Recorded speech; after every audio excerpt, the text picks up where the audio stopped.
નમસ્તે મિત્રો, સ્વાગત છે આપણી યુટ્યુબ ચેનલ આઇકોનિક ફંડામેન્ટલમાં। આજે આપણે સિટિંગ એરેન્જમેન્ટ એટલે કે બેઠક વ્યવસ્થાના કેટલાક પ્રશ્નો જોઈશું। જો તમે પ્રશ્નો અત્યાર સુધી આવા જોયા હશે કે સીધી લાઈનમાં બેઠેલા હશે અથવા એક વર્તુળાકાર અથવા ચોરસ ટેબલની આજુબાજુ બેઠેલા હોય, પરંતુ આજે આપણે એવા પ્રશ્નો જોઈશું જો એક્ઝામની પેટર્ન બદલાઈ શકે છે અથવા એક્ઝામનું લેવલ તો બદલાય જ છે દરરોજ। જો અલગ અલગ માળે રહે છે, મતલબ કે બિલ્ડિંગમાં રહેતા હોય તો બિલ્ડિંગમાં આપણે ગોઠવવાનું છે 1 થી અહીંયા જો 8 માળની વ્યક્તિ આપે એટલે 8 વ્યક્તિ છે ને 8 માળની ઇમારત છે, બધાને અલગ અલગ ગોઠવવાના છે। આવા એકદમ પ્રશ્નોની એકદમ સરળ રીતે સમજ મેળવીએ। સૌથી પહેલા જો ક્વેશ્ચન આપેલું છે કે એક 8 માળની ઇમારત છે, તો આપણે કરવાનું શું? 1 2 આમ 8 લાઈન બનાવી દો, 3 4 5 6 7 ને 8 નંબર પણ આપી દઈએ 1 2 3 4 5 6 7 8।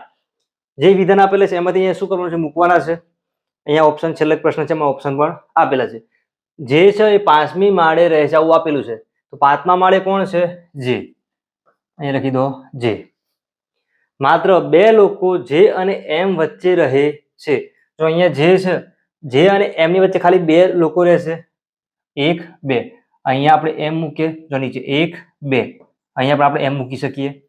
આ બંને જગ્યાએ એમ, બંનેમાંથી કોઈ એક જગ્યાએ એમ આવશે। આગળ જોઈશું ફરીથી, માત્ર 2 લોકો આપણે લખ્યું છે, પછી કે છે એમની તત્કાલ ઉપર, તત્કાલ શબ્દ છે, તત્કાલ એટલે કે તરત ઉપર રહેશે। જો વિચારો કે આપણે એમને જો અહીંયા 8મા માળે મૂકીએ, બિલ્ડિંગ 8 માળની છે, આની ઉપર કોઈ આવી શકશે નહીં। આપણે એમને જો અહીંયા મૂકીએ તો એની ઉપર અહીંયા કે આવી શકે। ખ્યાલ આવ્યો? એના માટે જો આપોઆપ આ શું થઈ ગયું? કેન્સલ થઈ ગયું। કેમ મૂક્યું હતું? તો એવું કીધું હતું કે જે અને એમની વચ્ચે 2 વ્યક્તિ રહેશે, તો 2 માળ છે એટલે 2 બાજુ બંને જગ્યાએ 2 જગ્યાએ ગેપ હતી, એટલા માટે બંને જગ્યાએ મૂક્યું હતું। અહીંયા આગળના વિધાનમાં આપેલું, પાછું શું કર્યું? એમની ઉપર અહીંયા કે આવી શકતો ન હતો, એટલા માટે આપણે એમની ઉપર શું કર્યું? કે મૂક્યું છે। એચ સૌથી ઉપરના માળે રહે છે। સૌથી ઉપરનો એટલે કે લાસ્ટ માળ છે, ત્યાં કોણ છે? એચ છે। એલ એ એન થી ઊંચા માળે રહે છે, પરંતુ એસ થી નીચે છે। એલ છે એ ક્યાં છે? એન થી ઊંચા માળે અને એસ થી નીચે। એસ થી નીચે જોઈએ તો અહીંયા જુઓ, આપણે એન અહીંયા મૂકીએ તો એલ છે એન થી ઊંચા માળે, એસ થી નીચે થઈ ગયું છે। એન થી ઉપર કોઈ જગ્યાએ શું હશે? એ જો એલ છે એન થી ઊંચા માળે પરંતુ એસ થી નીચે છે, અહીંયા કોણ લખાશે? એલ ની વાત છે। આઈ છે એલ ની તત્કાલ નીચે છે, આઈ છે એલ ની તત્કાલ નીચે મતલબ કે તરત નીચે છે, આવી રીતે પણ થાય છે। એન થી ઊંચા માળે તો છે, જો એક જગ્યા બાકી છે, બીજી બાકી છે, એકમાં શું આવશે? એન, બીજો એક બાકી છે એ। પ્રશ્ન જોઈ લઈએ, કોણ ત્રીજા માળ પર રહે છે? તો ત્રીજું સ્થાન તો ભરાઈ જ ગયું છે, 2 સ્થાન ભલે ખાલી છે, ત્રીજામાં કોણ આવ્યું હતું? તો કે આવ્યો હતો। ઓપ્શન ચેક કરીએ, MOIK, ઓપ્શન નંબર ડી। આ શું થઈ ગયું? આન્સર। જો એક્ઝામમાં શું કરવાનું?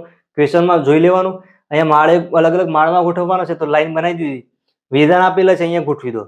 પછી બધા વિધાન પતી જાય, વિચારો કે અહીંયા જગ્યા બાકી રહે છે, તો શું કરવાનું? ક્વેશ્ચન એકવાર જોઈ લેવાનું, જો ક્વેશ્ચનમાં પૂછ્યું છે ને આપણે જો ગોઠવી છે પ્રમાણે આવી જાય તો આગળ ગોઠવવાની જરૂર નથી।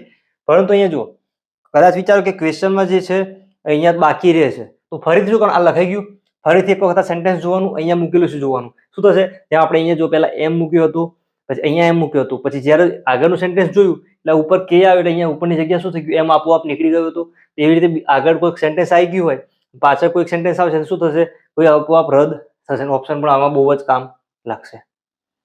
જો આગળ બીજો ફરીથી પ્રશ્ન જોઈએ, એક 7 માળની ઇમારત છે એટલે 7 વ્યક્તિઓ રહેશે, ફરીથી એ જ સિસ્ટમ કરીએ, જો 1 2 3 4 5 6 અને 7 નંબર પણ આપી દેવાના, 1 2 3 4 5 6 અને 7 અલગ અલગ વ્યક્તિ રહે છે। દરેક વ્યક્તિ એક અલગ અલગ માળે જ રહે છે। સૌથી નીચેના માળમાં 1 નંબર, સૌથી ઉપરના માળ ઉપર 7 નંબર છે। આગળ નીચેની માહિતીના આધારે શું કરશે? પ્રશ્નનો જવાબ આપવાનો છે। અહીંયા પ્રશ્ન 1 આપેલો છે, એ 5મા માળે રહે છે। 5મા માળ અહીંયા છે, કોણ રહેશે? એ રહેશે, તો 5મા માળમાં કરી દો એ, 5મો છે। માત્ર એક વ્યક્તિ એ અને સી વચ્ચે રહે છે। એ અને સી વચ્ચે એક રહેશે, ટોટલ જો 3 ની પેર કરીએ, એના ઉપર છઠ્ઠો ખાલી રહેશે, અહીંયા સી, એક અહીંયા સી। જો આપણે રાઉન્ડ કેમ કર્યું છે? જ્યારે ફિક્સ થાય પછી શું કરવાનું? આવી રીતે લખી દેવાનું। બી એ ત્રીજા માળે રહે છે। જો અહીંયા શું કીધું? બી છે તો ત્રીજા માળે રહે છે, તો આપણે ત્રીજામાં આપણે શું કર્યું? સી નો અંદાજ લીધો હતો, અહીંયા તો આપેલું જ છે એટલે આપોઆપ નીકળી જ જવાનું છે। અહીંયા કોણ કીધું હતું? બી, તો આ જે સી છે શું થઈ જવાનું? કન્ફર્મ થઈ જવાનું। આવી રીતે જે રાઉન્ડ છે એ નીકાળી દો, અહીંયા આવશે સી। ખ્યાલ આવ્યો છે? રાઉન્ડ એટલે નિશાની રાખવાની. આપણે જ્યારે વિચાર્યું કે અહીંયા પણ આવી શકે અથવા અહીંયા પણ, બે સંભાવના કરી હતી એટલા માટે રાઉન્ડ કર્યું હતું. તમારે કોઈ પણ નિશાની વાપરવાની. જી એ એફ ની તત્કાલ ઉપરના માળે છે. જી નું સ્થાન જ્યાં એફ હશે એની ઉપર જી હશે. જી એ એફ ની તત્કાલ અથવા તરત ઉપર કહેવાય. જો તરત ઉપર મૂકવો તો આ બંને જોડે જ આવશે. અહીંયા એક જ ગેપ છે તો ઉપર ક્યાંય એક આવશે નહીં. અહીંયા પણ એવું છે. અહીંયા જો બે સ્થાન ખાલી છે તો આ રીતે આવી શકે જી અને એફ. કેવી રીતે લાયા? અહીંયા કીધું હતું કે તત્કાલ ઉપરના માળે છે કોણ? જી એ એફ ની તત્કાલ ઉપર છે તો એક જ જગ્યા એવી હતી કે જ્યાં બંને આવી શકે ઉપર નીચે. એવી રીતે ડી એ સી ની તત્કાલ નીચે રહે છે. ડી ક્યાં છે? સી ની તત્કાલ એટલે તરત નીચે. જો સી અહીંયા છે એની તરત નીચે કોણ છે? ડી. ખ્યાલ આવ્યો છે? એફ એ બી ની તત્કાલ ઉપર નથી. એફ છે એ બી ની તત્કાલ ઉપર નથી. જો એફ તો અલગ જ છે. અહીંયા એક બાકી છે. જો કોણ બાકી છે? A B C D E F G 7 છે. જો એ આવી ગયો છે, બી સી ડી, ઈ બાકી છે. અહીંયા કોણ આવશે? ઈ. જો એફ અને જી ગોઠવાઈ ગયા છે આવી રીતે. પ્રશ્ન જોઈએ. ચોથા માળ પર કોણ રહે છે? આવી રીતે ચોથા માળ જો અહીંયા બાકી હતો. કોણ આવ્યું? ઈ. ઓપ્શન જોઈએ. સી, જી, ડી અને ઈ. આન્સર જો અહીંયા આ શું થઈ ગયું? આપણો આન્સર.